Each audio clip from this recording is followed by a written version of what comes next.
खबरें में खुशामदीद। मैं हूँ आपका होस्ट सईद काजी और मेरे साथ मेरे को होस्ट है मियाँ शाहिद साहब। खबरें और फिर इन पर तबसरे करेंगे।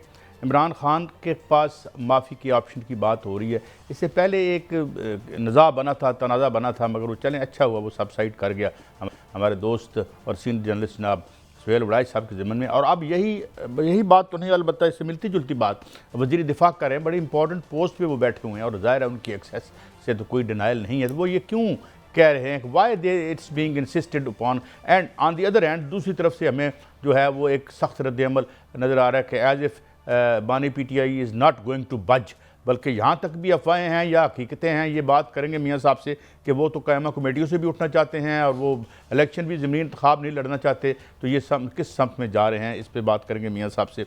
और तहरीक इंसाफ के अरकान क्या वाकई राब्ते कर रहे हैं जिस तरह शायद खाकान अब्बासी साहब कह रहे हैं या नहीं कर रहे, और अगर वो कर रहे हैं और अगर वो उस तरफ स्विच ओवर करते हैं तो how much political capital they have to depart with PTI, इस पर बात करेंगे। डैमों की तामीर क्यों रोकी गई? एक खबर के मुताबिक दो IPPs को हमने 5,000 अरब अदा किया। इंतहाई महंगी बिजली के से 2 डैम बन सकते थे जो हमें शायद 5 रुपये पर यूनिट की बिजली दे सकते थे, जिसकी वजह से हमारी इकॉनमी का और मईशत का और इंडस्ट्री का बुरकस निकला है। तो इस पर भी हम थोड़ी बहुत बात करेंगे। और दूसरी तरफ एक और जंग जो कि बड़ी अजीब बात है, जो चंद महीने पहले कोई बंदा प्रिडिक्ट नहीं कर सकता था, वो ये कि ट्रंप साहब ने अब फेडरल रिजर्व एक इदारा है अमेरिका का जो कि कॉन्स्टिट्यूशनल इदारा है, और उसका जो चेयरमैन जेरोम पावल है वो बताया जाता है कि बाद हवालों से ट्रंप से ज़्यादा पावरफुल आदमी होता है। दुनिया की तमाम स्टॉक एक्सचेंजेस और इंटरेस्ट रेट्स उसके थंबनेल के नीचे होते हैं। उसके एक बोर्ड ऑफ गवर्नर है जिसके 12 मेंबर होते हैं, जिसके एक मेंबर जो है वो लिजा कुक है। उसको फायर करने की बात की है, जबकि लिजा कुक ये कहती है कि आपके पास इख्तियार ही नहीं है। ये तो बात पक्की और तय है कि जी आप ट्रंप साहब जो जेरोम पावल है उसको तो बिल्कुल नहीं हटा सकते, कॉन्स्टिट्यूशनल पोस्ट है, और ना उसे मजबूर कर सकते हैं कि इंटरेस्ट रेट ऊपर लेके जाए या नीचे। मगर ये कुछ क्राइन ऐसे लगते हैं जैसे तमाम ताकत पर कब्जा करना चाहते हैं और इस्टेब्लिशमेंट और उनकी ठन गई है। तो ये कहानी किस तरफ जाएगी? मगर मियाँ साहब पहले तो आ जाते हैं ख्वाजा आसिफ साहब की जो बात है वो भी यही बात कर रहे हैं। दूसरी तरफ ये बातें आ रही हैं कि जिस तरह हम जानते हैं बानी PTI को वो मटीरियल नहीं है कि he could cut a sorry figure या कुछ और इस तरह की यानी है, और उन्होंने शराइत भी ऐसी रखी हुई हैं। तो ये बार बार ये बात क्यों की जा रही है? केस चलते रहें, देखते हैं तारीख जिस करवट ऊंट बैठेगा देखा जाएगा। क्यों बार बार बात हलकों से आ रही है? मियाँ साहब ये ज़रा शॉर्ट सुन लें क्या कहा है उन्होंने, और फिर इस पर आपका कमेंट लेते हैं और कुछ इंटरप्रेट करके हमारी नाक़िस अक्ल में कुछ हमें समझाने की मियाँ साहब कोशिश करें। थैंक यू जी, सुनाएं। अच्छा मियाँ साहब, इन्होंने एक बात बड़ी इंपॉर्टेंट की है, मैं जरा लिंक कर दूं कि अगर आपने इस मुल्क की लीडरशिप और सियासत में रहना है, बात घूम फिर के वही कर रहे हैं जो उन कालमों में हुई थी। और जबकि हम ये समझ रहे थे कि वंस एंड फॉर ऑल ये अब बात ओवर है कि ना इधर से ये बात कही गई जिस तरह जो DG ISPR साहब ने कहा, और कुछ एक दरमियाना सा वजाहत जनाब किबला सुहेल वड़ाइच साहब की तरफ से भी आई, और we thought now this issue is over. Why it keeps coming up? मियाँ साहब इसकी क्या बैकग्राउंड है और क्या खबरें हैं आपके पास इस्लामाबाद में? देखें कायद साहब, मुझे लगता है कि यह सियासी बयान है, क्योंकि 9 मई का जो मुकदमा है उसमें आपने देखा कि बहुत सी सज़ाएं हो चुकी हैं और बहुत सी सज़ाएं होने वाली हैं, क्योंकि सज़ाएं जो हैं वो इसका सिलसिला जारी है और इस मुकदमात को जो है वो जल्द अज जल्द निपटाना है। ये सुप्रीम कोर्ट का भी ऑर्डर है। तो जो पहले सज़ाएं हो चुकी 10-10 साल की, वो भी आपने देखा कि उसमें किसी किस्म की कोई माफ़ी की गुंजाइश नहीं थी। अब भी नहीं लगता कि कोई माफ़ी की गुंजाइश होगी। कानून अपना रास्ता बना चुका है और इंसदाद दहशतगर्दी की अदालत में जो आने वाले दिनों में जो केसेस मुकम्मल होने जा रहे हैं, अगर पिछले केसेस देखे जाएं तो उनके साथ मिलते जुलते बल्कि इससे ज़्यादा स्ट्रॉन्ग है। तो इसमें भी सज़ाएं होती हुई नज़र आ रही हैं। सज़ाएं ही होंगी मुझे लगता है, क्योंकि माफ़ी की जो बात है वो सदके दिल से माफ़ी मांगने की बात ज़रूर हुई थी। उससे पहले DG ISPR ने कहा था कि सदके दिल से माफ़ी मांगी जाए, लेकिन उसके बाद जो कुछ हुआ आपने देखा। और जो अभी सुहेल वड़ाइच साहब का कालम है या उसके बाद वज़ीर दिफा का बयान है, ये इसकी बाकायदा तौर पर सुहेल वड़ाइच साहब के कालम की तरदीद हो चुकी है और उसमें DG ISPR ये कह चुके हैं कि जो 9 मई है वो कानूनी केस है और कानून अपना रास्ता बनाएगा और कानून से बालातर कोई नहीं है। जो कानूनी उसमें पॉइंट्स हैं वो या कानूनी जो नताइज हैं वो भुगतने पड़ेंगे। तो इसमें कोई शक नहीं कि मुझे नहीं लगता कि माफ़ी की जो बात है ये कोई इसमें कोई इस तरह की यानी कि बात हो सकती है कि कोई माफ़ी मिल जाएगी या केसेस वापस हो जाएंगे या सज़ाएं माफ़ हो जाएंगी। हो सकता है कि अगर वो सिद्क़े दिल से माफ़ी मांगें और जो वज़ीर दिफा कह रहे हैं तो डॉक्टर कदीर की तरह जो है वो माफ़ी दे दी जाए, जिस तरह उनको माफ़ी दी गई थी। एक घर के अंदर जो है वो उनको नज़रबंद कर दिया गया था और वहीं पर ही वो सारी ज़िंदगी उन्होंने गुजारी और उनकी नकलो हरकत जो है महदूद कर दी गई थी। जहाँ तक बात है रिहाई की, मुकम्मल वो होती हुई नज़र नहीं आ रही और 9 मई के केसेस जो हैं वो बहुत जल्द इसके दीगर फैसले जो हैं वो होते हुए नज़र आ रहे हैं। दूसरी जानिब अगर तहरीक इंसाफ का रवैया देखा जाए तो तहरीक इंसाफ का रवैया दिन ब दिन जो है वो बढ़ता जा रहा है और उसमें बहुत से जो है वो पहलू निकलते हुए नज़र आते हैं।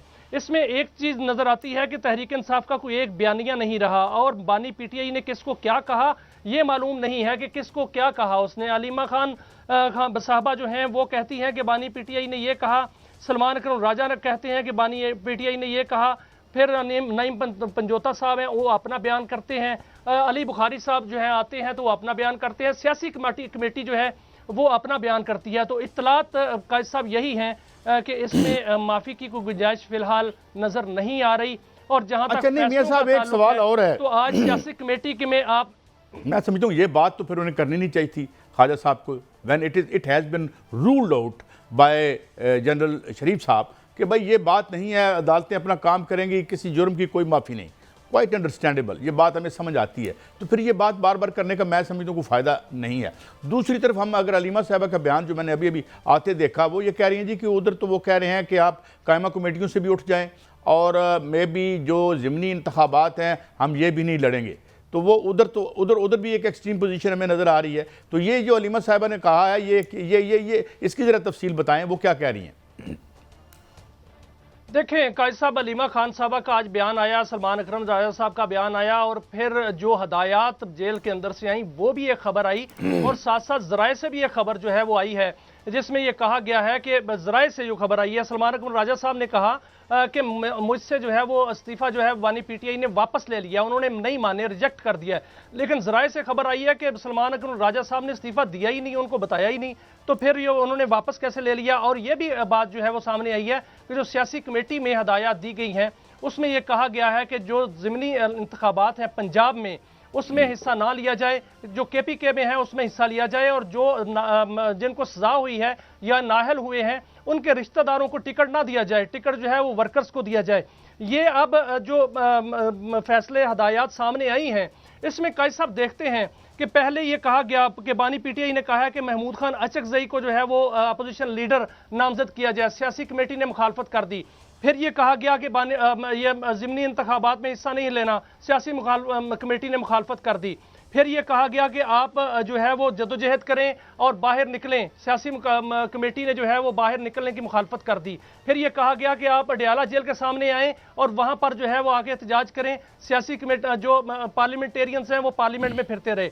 तो पार्लियामेंट जो इस वक्त की क़यादत है वो तो बानी पीटीआई के हर फैसले की जो है वो मुखालफत कर रही है, उनको माइनस कर रही है। अब बानी पीटीआई के पास जो पैगाम कौन लेके आता है, वो पैगाम कौन सा सच्चा होता है कौन सा नहीं होता, ये भी मालूम नहीं हो रहा। और कायद साहब एक और बात है कि जो पीटीआई है उसके अंदर बगावत किसी जो है वो कैफियत है। हर बंदा जो है, हर पार्लियामेंटेरियंस अपनी निजी महफिलों में ये कहता हुआ नजर आता है और सुना जाता है कि हम अब बानी पीटीआई के नजरिए का बोझ नहीं उठा सकते। और यहां तक जो है वो खबरें निकली हैं कि बानी पीटीआई हमें मरवाएंगे, हम मरना नहीं चाहते। एक और खबर चल रही है वो सामने आ रही है और बहुत सी एक और खबर चल रही है मियां साहब, और वो ये कि जी शायद कल भी हमने स्टोरी की थी, वैसे ही also owes an answer to this nation, जो डॉक्टर फ़ारूक सलीम साहब ने कल $50 बिलियन ब्लंडरों से करार दिया और न्यूज़ में जली अरूफ में वो सुर्खी छपी। डॉक्टर करामुल हक ने भी, तो पहले तो वो ये बताएं कि मतलब है कि वो क्या मामला था, उस पर he should come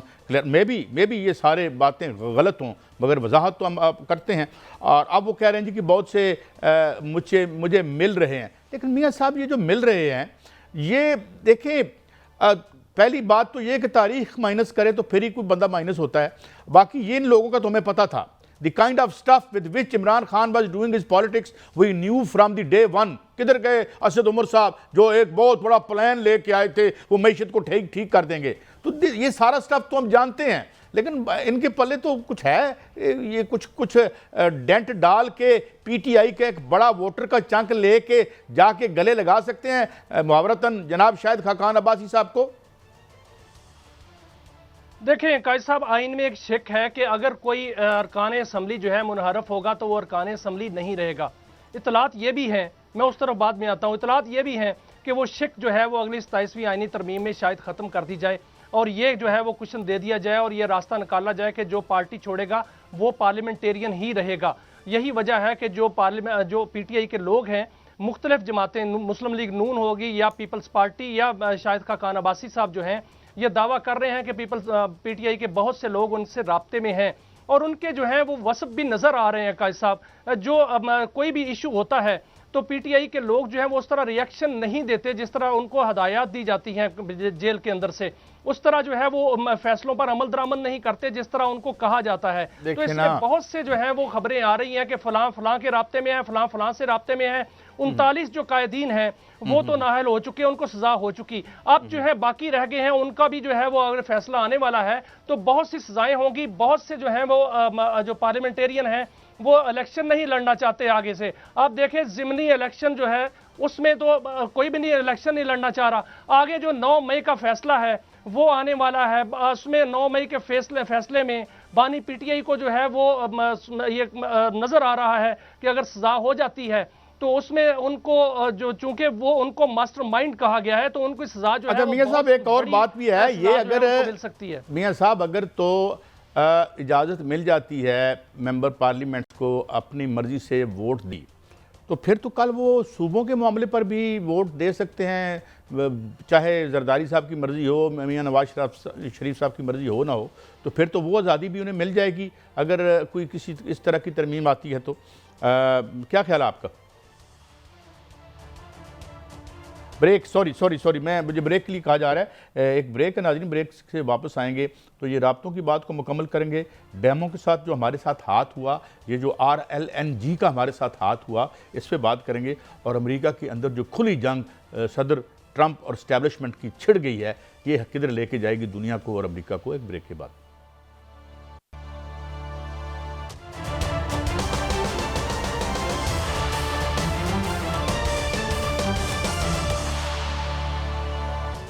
welcome back नाज़रीन। अब हम बात करेंगे कि पाकिस्तान में एक, मुझे याद है अवाइल सहाफ़त में एक बहुत बड़े यहाँ सेमिनार होते थे, जिसे हम लोग आए, वो कालाबाग डैम बनेगा, वतन अजीज़ डूब जाएगा, ये वो। नाचीज़ ने हल्का फुल्का दौरा एक जो अमेरिका का सबसे बड़ा डैम है हूवर डैम, वहाँ भी किया, वो तो नहीं डूबा। अलबत्ता इसमें एक कॉन्स्पिरेसी थ्योरी ज़रूर थी, ये गलत हो सकती है, लेकिन शवाहिद यही बताते हैं कि IPPs के साथ जो हमने मुआहदे किए वो हमारा उन्होंने भुरकस निकाल दिया। इस पे सारे लोग, डॉक्टर करामुल हक, doctor Farooq Salim, you name it, हमारे प्रोग्राम पे जो भी बड़े फाजिल हमारे इकानमिस्ट आते रहे, इवन जो अरशद अब्बासी साहब हैं, उन्होंने तो ये भी कह दिया कि एक ऐसा भी था जिसमें खुद चाइना जो बेनिफिशरी थे, जो कंपनी प्राइवेट कंपनी थी जिसे ठेका वेका मिल रहा था, ये साहिवाल वाला, उसका मत बनाएं, ये आपकी एनवायरनमेंट को भी तबाह करेगा। और वो सुना है कि अल्हम्दुलिल्लाह वो बंद हो गया है, क्योंकि उसके बंद होने से शायद लाहौर की हवा ठीक हो जाए। तो मियां साहब, ये अगर आज हम देखें तो मैंने बहुत अरसा पहले एक प्रेस रिलीज़ था वर्ल्ड बैंक की वेबसाइट पे पढ़ा था, मुझे अगर याद है -+, तो उसने हमें कहा था कि 10 साल में इन IPPs ने पाकिस्तान को $45 बिलियन का, and which I think is a grass understatement, because इसमें अगर हम कोलैटरल डैमेज डाल लें, जो इंडस्ट्री हमारी इसकी वजह से हिजरत कर गई, बंद हो गई या डेवलप ना कर सकी, तो वो आपके सामने है। ये हेज़ल ओलेरी आई थी 1992 में और उसने कहा था कि ये डील्स ऑफ द सेंचुरी हैं, ये डील्स ऑफ द सेंचुरी जो हैं, आज हम एक सुपर पावर की तरह यानी फौजी एतबार से बड़े ताकतवर हैं, मगर जो मैशत का हमारा भुरकस निकला और निकाला गया, ऊपर से रही से ही कसर, जो ये कल न्यूज़ में खबर आई कि जी $50 बिलियन का, और फिर उसमें तकलीफ बात ये कि चूंकि उसमें भी टेक आर पे के ख़रीदो वरना पैसे दो, जो 1993 में किया था, जिसे कैपेसिटी पेमेंट कहते हैं, कि भाई आपने सामान लेना है, आपकी ज़रूरत है, नहीं है, हमें पैसे दरकार है। जो हम आप अब तक दे रहे हैं, ये भी अब 2032 तक देने, कब तक देने हैं ये वाले जो RLNG के हैं। तो मियाँ साहब साडा लक तो सीधा नहीं हो सकता मैशत का इसके बगैर, ये जो हुआ और ये जो डैमों वाला हमारे साथ हाथ हुआ, आप क्या देखते हैं? आपका भी ये बड़ा तवील तजर्बा है, आप समझते हैं कि ये एक महज गलती थी या एक जानबूझ के जो है इन सर्टन IPPs को फ़ायदा पहुंचाने के लिए हमने डैमों की तरफ तवज्जो नहीं दी? हालांकि शुरू में हमने दुनिया का सबसे बड़ा डैम बनाया जो मट्टी का डैम था, and we had a good take off, लेकिन देन व्हाट हैपेंड मियां साहब? देखिए कायद साहब, मैं इसको साजिश कहता हूँ, ये गलती नहीं है, ये साजिश है, क्योंकि इसके शवाहिद जो हैं वो मिलते हैं। अभी जो कुछ देर पहले हमारे कुछ वज़रा जो हैं वो ये बात कर रहे थे कि फ़लाँ जगह सैलाब है, फ़लाँ जगह सैलाब है, और आज के दिन 1 करोड़ 14 लाख एकड़ फिट पानी जो है समंदर बुर्द हो चुका है, जो कि 10 अरब डॉलर का बनता है। अब कायद साहब देखा जाए, अगर तारीख में जाएँ तो 1976 में वर्ल्ड बैंक ने ये लिखा था कि पाकिस्तान को हर साल मेगा डैम की ज़रूरत है। 1991 का जो सिंतास मुआहिदा है सूबों के दरमियान, उसको उठा के देखें तो चारों सूबों के चीफ मिनिस्टर्स ने दस्तखत किए हुए हैं कि हम डैम्स बनाएंगे और पन बिजली के मंसूबे लगाएंगे। लेकिन क्या हुआ कि 1992 में फिर IPPs की तरफ जो है वो एक साजिश का आगाज़ हुआ, जिसने सन 2000 तक 3000 मेगावाट महंगी तरीन बिजली और महंगे तरीन जो पावर प्लांट्स हैं वो लगाए गए, और उसमें ऐसी ऐसी शराइत रखी गई जो आज तक हमारे गले का फंदा बनी हुई है, और आज तक जो है हम इसकी कैपेसिटी पेमेंट पे कर रहे हैं और आइंदा करते रहेंगे। 35 साल, 40 साल, 45 साल इसके जो हैं वो मुआहदे किए गए, और इस ये सारे, और उसके बाद मुशर्रफ दौर में पावर पॉलिसी 2002 आती है कायद साहब, जिसमें यह कहा गया था कि 10,000 मेगावाट पन बिजली मंसूबे लगाए जाएंगे, कालाबाग डैम बनाया जाएगा, जिसमें दासू डैम की बात हुई थी, जिसमें मोहम्मद डैम की बात हुई थी, जिसमें बादशाह डैम की बात हुई थी। ये सारे डैम 2015 तक बनने थे कायद साहब, लेकिन ये सारे डैम 2015 पर तो बने ही बने। 2018 में एक नीलम जेलम डैम जो है वो कंप्लीट हुआ पन बिजली मंसूबा, जो कि आज तक बंद पड़ा हुआ है। मोहम्मद डैम अभी भी बन रहा है। बादशाह डैम जो कि 800 अरब रुपए में बनना था, अब 3000 अरब रुपए में बनेगा। जो नीलम जेलम था जो 84 अरब में बनना था, वो 500 अरब रुपए में बना। दासू जो 300 अरब रुपए में बनना था, अब 700-800 बल्कि 1000 अरब रुपए में बनेगा। इतनी लागत भी बढ़ी और हमारे जो है IPPs ने बुरकस भी निकाला। अब देखें जो IPPs 2015 में चाइनीज़ IPPs आए थे, उसमें यह कहा गया था कि ये चाइनीज़ IPPs सस्ती तरीन बिजली जो है वो मुहैया करेंगे, और इसके लिए LNG के लिए मुआहदा किया गया। और LNG का जब मुआहदा किया जा रहा था, मैं उस प्रेस कॉन्फ्रेंस में मौजूद था जिसमें शाहिद खाकान अब्बासी साहब ने फरमाया था कि मेरी लाश से गुजरना पड़ेगा, लोग साजिश कर रहे हैं कि LNG का मुआहदा ना किया जाए। तो उन्होंने LNG का मुआहदा किया, और फिर उसके बाद क्या हुआ कि आज 5000 अरब रुपया हम चाइनीज जो IPPs हैं उनको दे चुके हैं। 420 अरब रुपया अभी बाकी है। 100 अरब रुपया अभी वजीर आज़म ने जब चाइना जाना है तो वहाँ पर वो बातें ना करें, वहाँ पर वो आंखें ना दिखाए, इसलिए 100 अरब रुपया अदा करके हमने जाना है। ये हमारे जो है वो इस वक्त जो मईशत का खून जो है वो चूसा जा रहा है। इसके अलावा जो LNG है वो इस वक्त इस्तेमाल ही नहीं हो रही। 400 MMCFD गैस जो है उसके कुएं बंद कर दिए गए हैं। 10 लाख टन जो है वो फर्नेस ऑयल वो हमने सस्ते दामों एक्सपोर्ट किया है, जबकि 3500 रुपये फी MMBTU LNG जो है वो हम लेने पर मजबूर है, जो कि इस्तेमाल हो ही नहीं रही। और फर्नेस ऑयल जो कि सरप्लस पड़ा हुआ है वो हम जो है उसको करने के लिए तैयार हैं, एक्सपोर्ट करने के लिए तैयार हैं। कोई पूछने वाला, कोई इंक्वायरी नहीं हुई। ये शुगर और गंदम स्कैंडल से बहुत बड़ा स्कैंडल है कायद साहब। इसमें अरबों डॉलर नहीं खरबों डॉलर जो है नुकसान मईशत का हो चुका है, और मजीद अगले 10 से 15 साल नुकसान होगा कायद साहब। मियां साहब बात तो ये है ना, देखें बुनियादी बात ये है कि अगर आपके पास सस्ती बिजली नहीं है तो आप किसी तरह से भी इंडस्ट्री को खड़ा नहीं कर सकते, आप एक इंडस्ट्रियल जायंट नहीं बन सकते। ये फिगर मुझे हमने देखी थी, ये यहाँ फैक्ट्रियाँ कितनी रह गई हमारे पास। इसके बाद जो हालत फैसलाबाद में है, इस तरह जिस तरह हम कहते हैं 60-70s में भले अयूब का दौर था, जो भी था इमदाद आ रही थी, एड आ रही थी, कर्जा आ रहा था, एक इंडस्ट्रियल बेस बन रही थी, बुरी भली बल्कि अच्छी बन रही थी। तो उसके बाद से हमने ये देखा कि जब से ये आए, ये जब पॉलिसियाँ न्यू लिबरल इकोनॉमिक प्रोजेक्ट की पॉलिसीज़ लेके आए, तो उसके बाद क्या हुआ?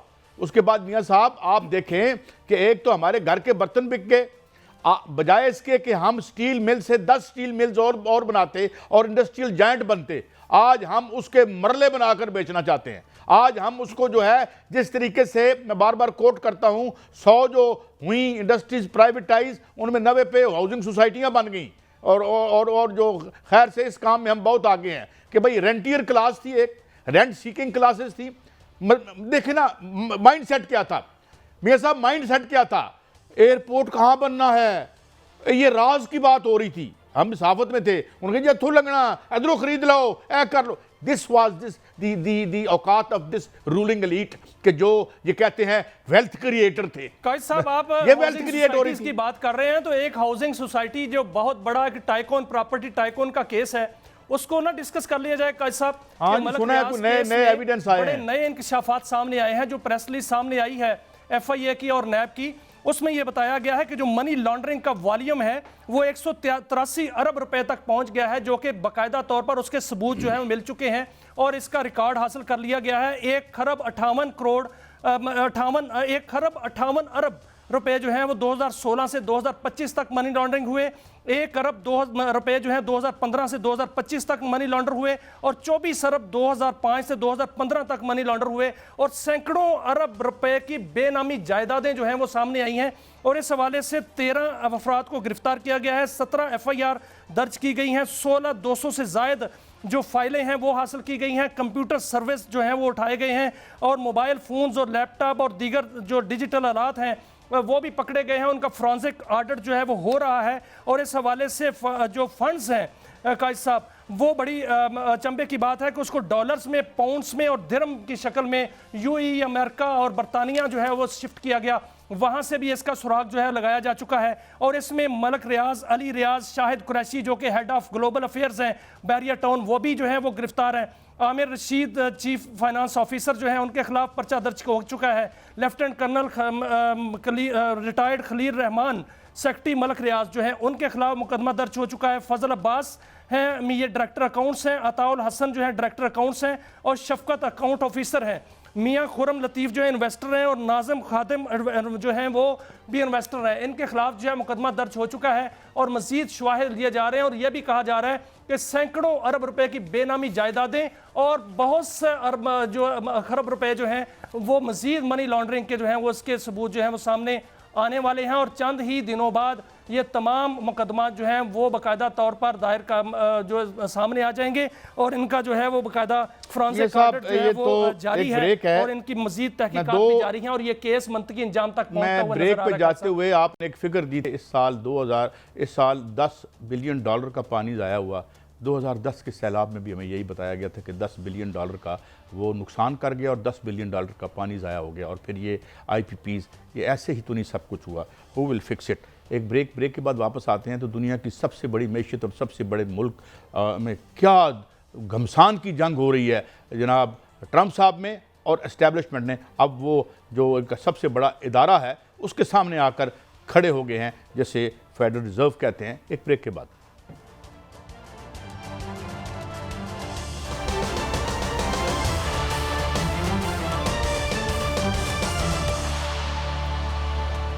Welcome back. मियां साहब, अब थोड़ी सी बात अमेरिका की करते हैं और थोड़ा सा ये भी ज़रा इसको सादा करके बात करें। हमेशा मैशत की चीज़ों को बड़ा पहली बात तो ये कि आज उन्होंने नया एक हमला किया है। एक खातून है, बहुत ही पढ़ी लिखी खातून है, उनका नाम है डॉक्टर लिजा डी कुक और वो जो बोर्ड ऑफ गवर्नर है फेडरल रिजर्व एक इदारा है, यूँ समझ लें जैसे हमारा स्टेट बैंक है, वो उसको ज़रा और फैला दें। ज़ाहिर है वो पूरी दुनिया की मार्केट्स को कंट्रोल करता है, इंटरेस्ट रेट्स को कंट्रोल करता है। तो ये अब उसके जो हेड हैं उनका नाम है जेरोम पावल, उसको तो ये निकाल नहीं सकते। तो इसको ये 12 मेंबर्स होते हैं बोर्ड ऑफ गवर्नर्स के। तो इसको उन्होंने कहा जी कि मैं तुम्हें निकाल रहा हूं और इन्होंने इनकार कर दिया कि आपके पास कॉन्स्टिट्यूशन में इसकी गुंजाइश ही नहीं है। इससे पहले हम देख चुके हैं कि जनाब ट्रंप साहब ने एक इंतहाई वेग सी अपनी आइन की एक शिक को इन्वोक करके वाशिंगटन DC में नेशनल गार्ड यानी नीम फौजी दस्ते बुला लिए और पुलिस को हटा के कहा कि यहाँ से होमलेस लोगों को निकाल दो और अब वो इस तरफ बढ़ रहे हैं। दूसरी तरफ उन्होंने ज़ाहिर है दूसरे मुल्कों पर टैरिफ के ज़रिए हमला कर दिया है। टैरिफ की भी मैं थोड़ी सी मियां साहब इजाज़त दीजिएगा मैं वजाहत कर दूँ। ये खुद टैरिफ गिराए गए थे, लो टैरिफ रजीम आई थी और उसमें कहा गया था कि दुनिया अब एक मंडी है और ये विलेज है, और ये सारी कहानियाँ जो सरकारी दानिशवर हैं हमारे यहाँ भी और उधर भी, ये हमें पढ़ पढ़ के सुनाते रहे। और उसके बाद यहाँ पे पहले वो आया जो वर्ल्ड बैंक का मुलाजिम था, जहाँ प्राइम मिनिस्टर बना, जिसके अब्बा जान की जाली कब्र जो है यहाँ कब्रिस्तान में बना के दिखाएगी, उनको क्या नाम था, कुरैशी, मोइन कुरैशी साहब। फिर आगे वो शौकत अजीज साहब। तो अब ये काम उल्टा पड़ गया। अब टैरिफ है क्या? टैरिफ का मतलब आसान लफ्जों में यह है कि इसके अच्छे दिन तो गए गुजर जब आपकी मंडी वसी हुई, अब बुरे दिन आ गए हैं। बुरे दिन में ये टैरिफ का मतलब ये है कि अब अमेरिका जब इंडिया पर टैरिफ लगाता है तो वो बेसिकली बेरोजगारी एक्सपोर्ट कर रहे हैं।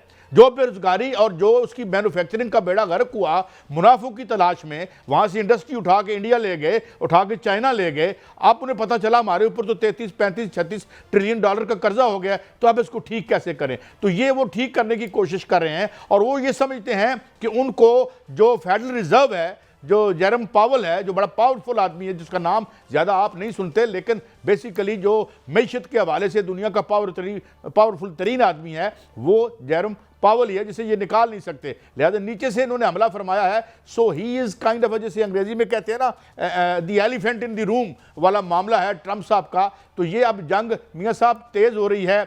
और डॉलर के हवाले से भी हमने सुना, फिलहाल तो खबरें ये आ रही हैं कि इतनी जल्दी डॉलर नीचे नहीं जाएगा, इसको रिप्लेस अभी शायद ब्रिक्स ना कर सके, अभी कुछ टाइम 8-10 साल लगेंगे मे बी। लेकिन एक बात तय है कि एक अंदर का जो बुरान है और जो मैशत का बुरान है, उसमें जो अमेरिकन रूलिंग क्लास है उसके दो धड़े खुल के सामने आ गए हैं। और ये लड़ाई जाहिर है अब हम रिपोर्ट करेंगे। जो पहली ये अपना क्या कहते हैं, ये जो दूसरी दहाई है इसकी 21st सेंचुरी की, मियाँ साहब ये कहानी मुझे लगती है, अगर इसमें और कुछ आप इजाफा करना चाहें तो।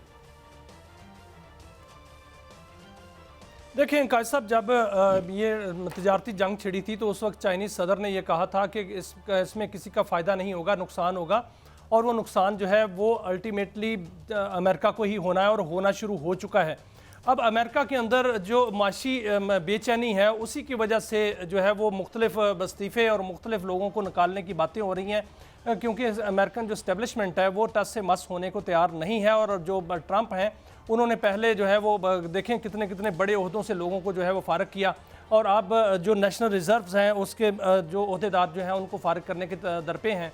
यही वजह है कि एक तो डॉलर पूरी दुनिया में 11% जो है काज साहब कम हो चुका है, उसकी करेंसी कदर जो है वो 11% गिरी है।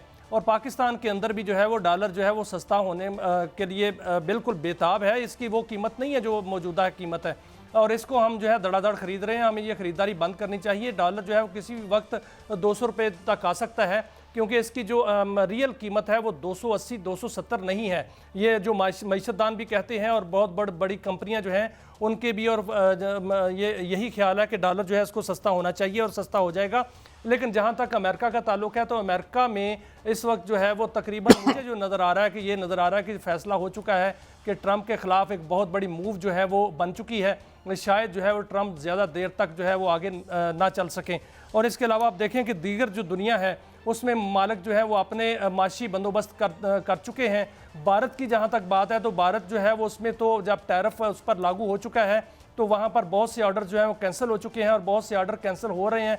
और भारत के लिए जो अमेरिका ने बंदोबस्त किया वो बड़ा ज़बरदस्त है कि वहाँ पर एक ऐसा सफ़ीर तैनात कर दिया जिसका सफारती तजर्बा ही नहीं है, साथ साथ उसको जो जनूबी एशिया का जो है एलची भी बना दिया है। तो ये भारत को जो है वो इस तरह ट्रीट किया जा रहा है अमेरिका की जानिब से।